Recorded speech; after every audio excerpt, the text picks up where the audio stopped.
સુરતના અમરોલી વિસ્તારમાં માસૂમ બાળકી સાથે છેડતીનો શરમજનક બનાવ સામે આવ્યો છે। ઘટનાની જાણ થતાં જ પોલીસે ઝડપી કાર્યવાહી કરીને ગણતરીના જ સમયમાં નરાધમ આધેડને ઝડપી પાડ્યો છે। 11 વર્ષીય બાળકી આલુપુરી લેવા માટે નજીકની દુકાન પર ગઈ હતી।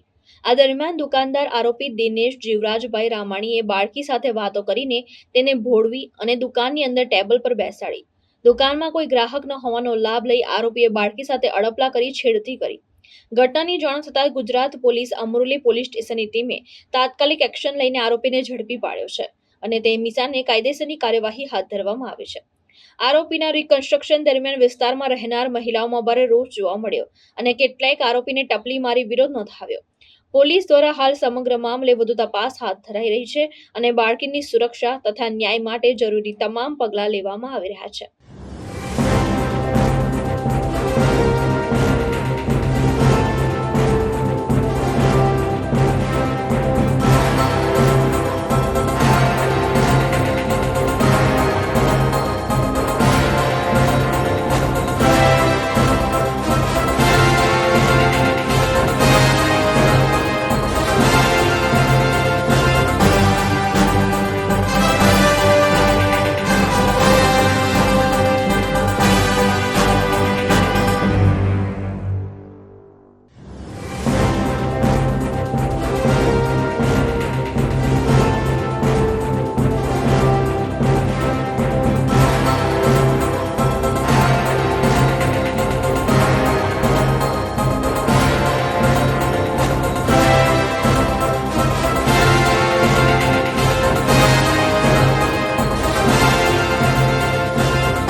ભાવેશ ઉપાધ્યાય, દ્રષ્ટિકોણ ન્યૂઝ, સુરત।